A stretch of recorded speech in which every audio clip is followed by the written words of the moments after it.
Hi student, कैसे हैं आप सब। होप कि आपका जो हाफ ईयरली का एग्जाम्स होगा उसके प्रिपरेशन चल रहे होंगे। इस प्रिपरेशन सीरीज में मैंने जो चैप्टर लिए थे, real number, polynomial, linear equation and quadratic, उसके क्वेश्चन सॉल्व कर दिए थे। अभी जो ये आपका है वो ट्रायंगल्स का क्वेश्चंस है, तो अभी हम लोग कुछ इंपॉर्टेंट क्वेश्चन ट्रायंगल के सॉल्व करेंगे। मोस्ट ऑफ द क्वेश्चन जो है वो एग्जाम्पलर से लिया है, जो वहां से इंपॉर्टेंट क्वेश्चन है, और इसमें मैं कुछ ऑब्जेक्टिव क्वेश्चन भी पहले एक्सप्लेन करूंगी, फिर उसके बाद थ्योरेटिकल प्रूविंग सम्स, ठीक है, जो डिफिकल्ट है और जो थोड़े ट्रिकी क्वेश्चंस है उसको मैंने लिया है। ठीक है, यहाँ क्वेश्चन नंबर 2 है। क्वेश्चन नंबर 2 में क्या है कि the length of the diagonals of a rhombus given है, ठीक है, 16 and 12 centimetre. Then the length of the side of the rhombus क्या होगा। हमेशा याद रखते हैं कि जो रोम्बस होता है उसका डायगोनल बाइसेक्ट करता है। डायगोनल क्या करता है, एक दूसरे को बाइसेक्ट करता है। That means BO is equal to OD होगा। तो ये जो स्मॉलर पार्ट है 12, तो हम लोग इसको लिख सकते हैं कि ये 6 हो जाएगा और ये 6 हो जाएगा, ठीक है। और जो लॉन्गर साइड है वो है 16, तो ये 8 हो जाएगा और ये भी 8 हो जाएगा। अब आपको फाइंड आउट करना है साइड। साइड ये हो गया AB, और डायगोनल जो बाइसेक्ट करता है वो परपेंडिकुलर बाइसेक्टर होता है, ठीक है। तो यहाँ अब आप आसानी से इसको पाइथागोरस से AB फाइंड आउट कर सकते हैं, right. AB is equal to क्या हो जाएगा, root under 8 square plus 6 square, सही है ना। अब इसको आसानी से आप लिख सकते हैं, 64 प्लस 36, तो ये रूट अंडर 100 हो जाएगा, ठीक है, इज इक्वल टू क्या हो जाएगा 10, ठीक है। तो ये आपका ऑप्शन हो जाएगा B, ओके ना। इस तरह से आप इसको सॉल्व कर सकते हैं। नेक्स्ट क्वेश्चन जो है आपका वो है क्वेश्चन नंबर 3। क्वेश्चन नंबर 3 देखो कि यहाँ गिवन है ट्रायंगल ABC सिमिलर है EDF के, ठीक है। इस क्वेश्चन को ध्यान से पढ़ना कि यहाँ ABC सिमिलर तो है EDF के, but ABC is not similar to DEF। जब ऐसा कंडीशन हो तो रफ में एक डायग्राम बना करके चेक जरूर से कर लेना। ABC, तो यहाँ ABC अगर लिख रहे हैं, और है क्या EDF, कंफ्यूजन नहीं होना चाहिए, ED है ना, एंड F। तो अब देखो जब ये सिमिलर होगा तो ये जो हमारा एंगल होगा, angle E is equal to angle A, ठीक है। एंगल जो B होगा वो किसके इक्वल होगा, D के, है ना। और जो एंगल F होगा वो इक्वल होगा एंगल C के, दिख रहा है आपको। तो जब इस तरह से सिमिलैरिटी होगा तो आप किस साइड को लोगे, ये समझना बहुत जरूरी है कि जब ये सिमिलर होगा तो कौन सा पार्ट रेशियो में आएगा। A के अपोजिट में क्या है, BC, तो यहाँ BC ऊपर लेंगे, और जो इसके इक्वल है साइड E, तो E के अपोजिट में क्या है, DF, तो यहाँ DF लिखेंगे, इज इक्वल टू, अब वैसे ही B के अपोजिट में क्या है हमारा, AC, ठीक है। ये लिखना बहुत जरूरी है, अच्छे से इसको समझ में आना चाहिए, ठीक है। B के अपोजिट में क्या है, AC, और यहाँ D के अपोजिट में क्या है, EF, ओके। तो यहाँ लिख लेंगे EF, करेक्ट है। अब रह गया हमारा थर्ड एंगल, C के अपोजिट में था AB, है ना, और यहाँ F के अपोजिट में क्या है, ED, ओके। अब देखो, अब यहाँ क्या पूछ रहा है कि then which of the following is not true. Question को अच्छे से रीड करना, ट्रू नहीं समझ करके, ठीक है, नॉट ट्रू। अब देखो फर्स्ट वाले में तुम देखो BC इंटू EF, BC को मल्टीप्लाई करो EF से, ठीक है, ये EF जाएगा तो यहाँ मल्टीप्लाई हो जाएगा, is equal to AC into FD, है ना ये। तो इसका मतलब क्या है कि ऑप्शन जो A है वो ट्रू हो गया, ठीक है। चलिए ऑप्शन B को देखो, AB इंटू EF, AB कहाँ है, यहाँ है, तो AB into EF is equal to AC into DE, AC into DE, correct है। तो ये भी ट्रू हो गया। और इस तरह से चेक करोगे तो तुमको क्या पता चलेगा कि सी जो है वो नहीं ट्रू है। कैसे? सी है BC इंटू DE। देखो ध्यान से, BC के साथ क्या जा रहा है, रुको मैं इसको इरेज करके दिखाती हूँ। ओके, देखो BC के साथ क्या जा रहा है, DE। चलो यहां तक तो सही है कि ED उधर जाएगा तो मल्टीप्लाई करेगा, बट AB इंटू EF, लेकिन AB और EF के साथ दे दिया, होना क्या चाहिए था, AB इंटू DF। समझ में आया? तो इसका क्या मतलब है कि ऑप्शन सी जो है वो फॉल्स है। कौन सा ऑप्शन हो जाएगा, आंसर हो जाएगा सी। ध्यान में आया? चलिए अब देखते हैं क्वेश्चन नंबर 5 लिया है मैंने, ठीक है। Question number 5। अब देखो यहाँ क्या है कि तुम्हारे पास ये ट्रायंगल गिवन है, तो अक्सर ऐसा ट्रायंगल में क्या होता है कि AB एंड DC पैरेलल होता है, तो बच्चे एकदम क्या करते हैं कि वहां पर गलती कर जाते हैं, ठीक है, और उसको इंटीरियर ऑल्टरनेट समझ के वहां आंसर कर देते हैं। ध्यान से देखो, ये लाइन पैरेलल नहीं है। ओके, गिवन क्या है तुम्हारे पास, ये है A B P C and D, correct. Given है ये 6, चेक कैसे करेंगे वो देखना ध्यान से, ठीक है। ये है 3, सब सेंटीमीटर में गिवन है ना, 2.5 एंड दिस इज 5, करेक्ट। अब देखो ये और ये एंगल तो क्या है, वर्टिकली अपोजिट एंगल है, तो ये तो इक्वल होगा, बट कैसे डिसाइड करेंगे, यहां तुमको फाइंड आउट क्या करना है, एंगल PBA। तो कौन सा एंगल फाइंड आउट करना है, angle PBA, this angle. Okay ना। अब देखो दिस एंगल को फाइंड आउट करने के लिए गिवन है हमारे पास क्या क्या, ये है 50 डिग्री, राइट। अब अगर ये 50 है तो ये 50 होगा ही होगा। ओके, नेक्स्ट है ये 30 डिग्री गिवन है, लेकिन अगर ये 30 है तो ये कितना हो जाएगा, 50 प्लस 30 80, तो ये हो जाएगा 100। ये ऑब्जेक्टिव है, मैं बस समझा रही हूँ, इसमें स्टेटमेंट नहीं जरूरत है तो इसलिए मैं नहीं लिख रही हूँ।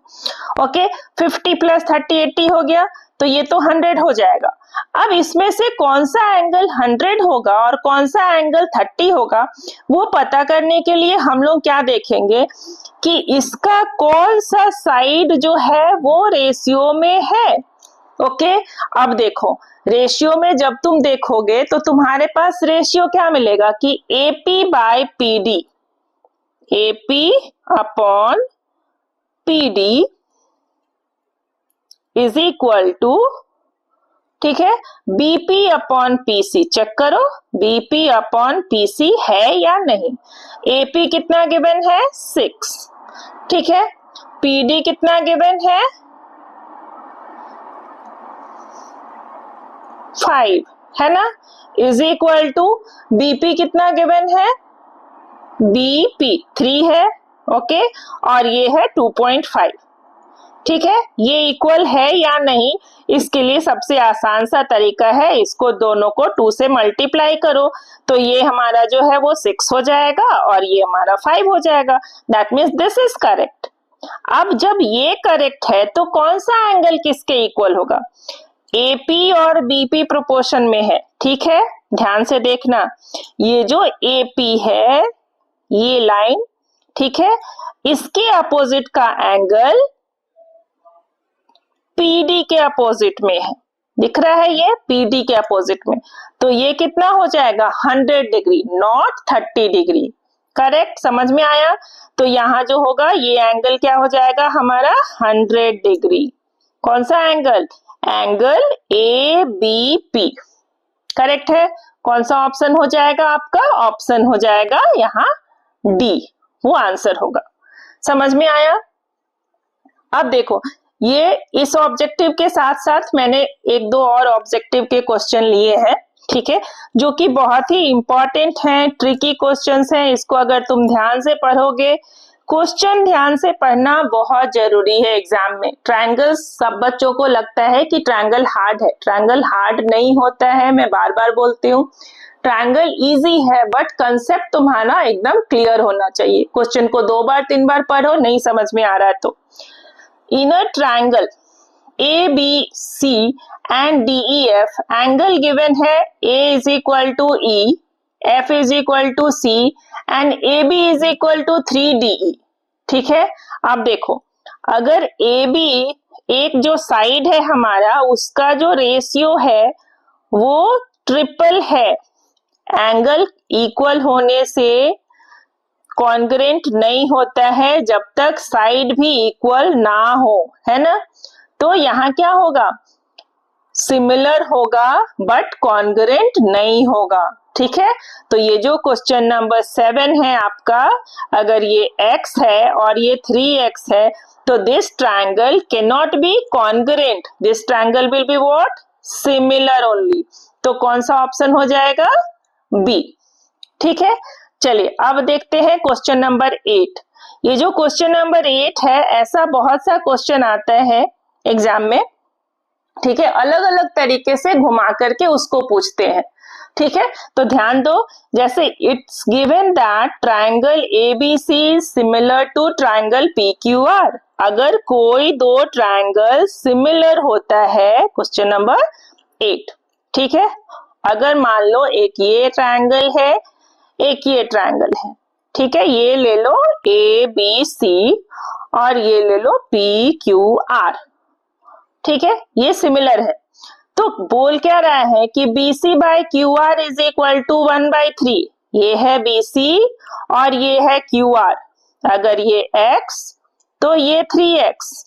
ठीक है, तो what will be the ratio of, ठीक है, यहाँ पूछ रहा है एरिया ऑफ, और ये भी ध्यान में देना है कि किसको ऊपर रख रहा है। तो area of PRQ and area of ratio है BCA। ठीक है, तो क्या हो जाएगा, स्क्वायर ऑफ द साइड। लेकिन किसको ऊपर रखेंगे, PRQ अगर ऊपर में है तो QR को ऊपर में रखेंगे। ओके, न्यूमरेटर में QR को लेंगे, है ना, गलती नहीं करना है। तो QR डिवाइडेड बाय BC का स्क्वायर। ठीक है, अब QR कितना था आपका 3x। ठीक है, BC कितना था x, इसका स्क्वायर कर लो, यही रेशियो हो जाएगा। और इस रेशियो को निकालेंगे तो क्या आएगा आंसर, 9:1 कि 1:9, है ना।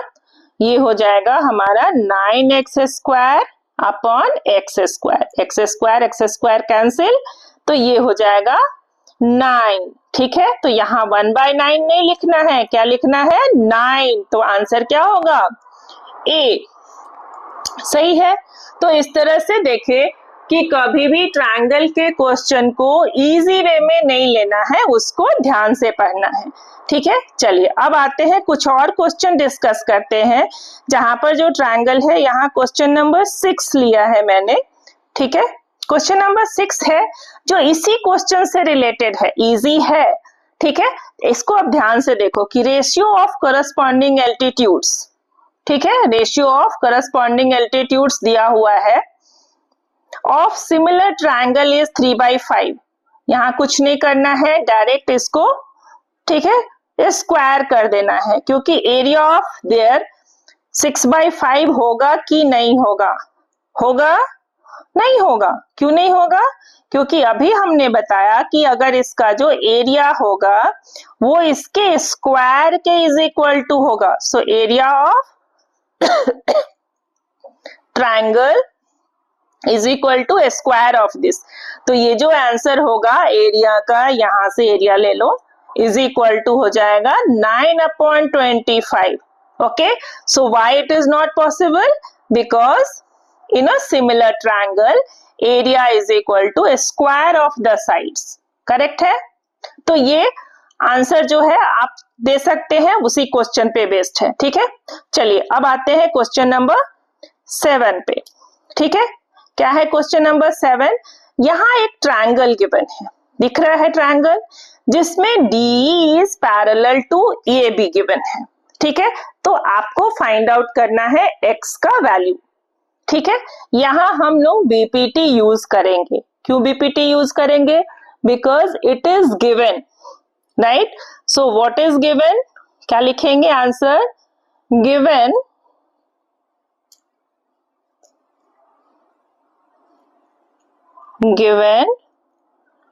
AB parallel to DE। Okay, तो देयरफॉर क्या हो जाएगा हमारा? Therefore DC by AD is equal to CE upon EB, है ना? किससे? थ्योरम जो हो जाएगा वो हो जाएगा basic proportionate theorem by BPT. सबको पता है अब तो ये, ठीक है। चलिए, अब तो जब ये गिवन है तो क्या करेंगे हम लोग? डायरेक्टली वैल्यू पुट कर देते हैं। डीसी का वैल्यू क्या है? x plus 3।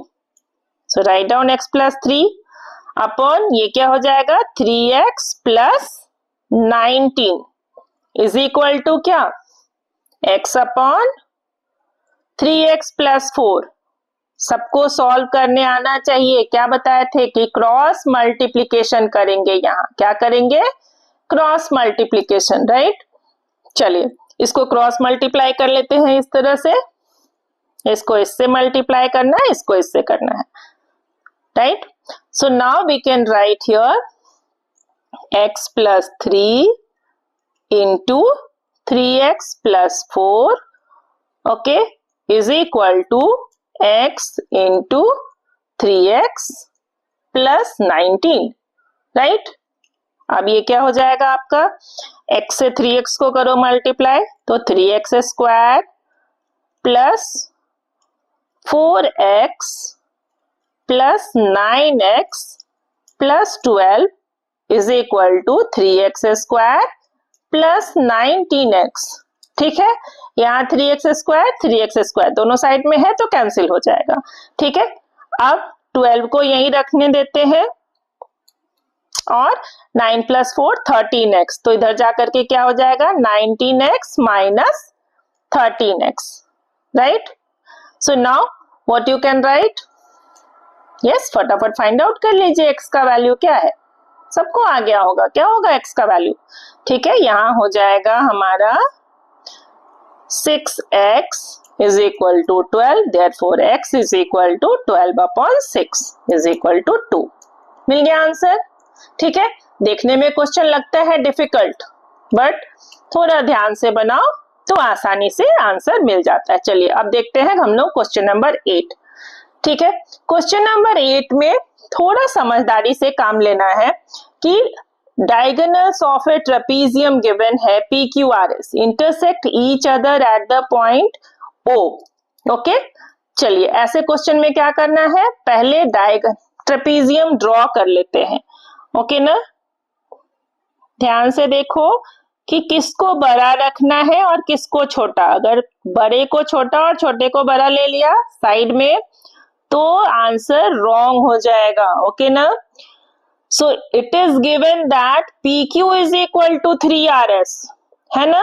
तो RS छोटा होगा, PQ बड़ा होगा, वो ध्यान में रखना है। ठीक है, so PQ यहाँ R और यहाँ S, RS को X ले लो, PQ इसका ट्रिपल, तो ये हो जाएगा 3X। ठीक है, और ये हो गया O। अब देखो यहाँ ये और ये पैरेलल गिवन है ना? PQ is equal to RS parallel है। अब देखो आसानी से तुम इसको सॉल्व कर सकते हो। कैसे सॉल्व करेंगे? क्या लिखेंगे पहले? In a triangle POQ and triangle ROS। ठीक है, अब देखो ये तो हमारा एंगल जो है ये क्या हो जाएगा? इंटीरियर ऑल्टरनेट, ये भी इंटीरियर ऑल्टरनेट, तो आसानी से प्रूफ कर सकते हैं this triangle is similar to this. ठीक है, अब जैसे ही उसको सिमिलर प्रूफ कर लोगे तो मिल जाएगा तुम्हारा आंसर, है ना? क्या लिखेंगे यहाँ पर? सॉरी, ठीक है, SR is parallel to PQ, Therefore, SR is parallel to PQ given है, SR is parallel to PQ. Therefore, angle OPQ is equal to angle, ये किसके इक्वल हो जाएगा, इसके, SRO, angle SRO, right? This is our first point. And second point, angle OQP, angle OQP is equal to angle OSR, right? ये हो जाएगा हमारा second point. कौन सा similarity? Therefore, by AA similarity, है ना, सिमिलैरिटी, ठीक है, triangle POQ is similar to triangle ROS. अब जब हमने सिमिलर प्रूफ कर दिया तो हम लोग को क्या फाइंड करना है, एरिया ऑफ. और फिर से वापस ध्यान से देना, ठीक है, इस क्वेश्चन में मार्क्स वहीं जाता है जहां बच्चे इस पे ध्यान नहीं देते हैं. क्या ध्यान देना है कि किसका रेशियो फाइंड आउट करना है. तो न्यूमरेटर में क्या आएगा, POQ का साइड, देन डिनोमिनेटर में ROS का साइड. ओके ना.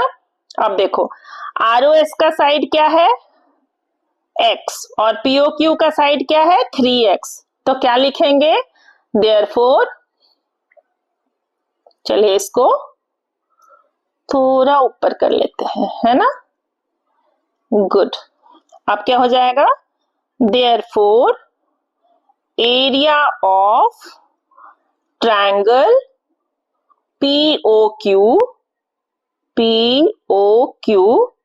by area of triangle SOR is equal to क्या हो जाएगा, 3x by x का होल स्क्वायर, है ना, अभी अभी बताया था, अब तो सबको पता है, ठीक है. ये हो जाएगा 9x square by x square, ये स्क्वायर है भाई. ओके, स्क्वायर से स्क्वायर कैंसिल करो, आंसर क्या हो जाएगा, 9:1. ठीक है ना, समझ में आया सबको. ओके, चलिए, thank you for watching. Please like and subscribe कीजिए. अच्छे अच्छे वीडियो पाने के लिए उसमें कमेंट लिखिए. ओके ना, थैंक यू.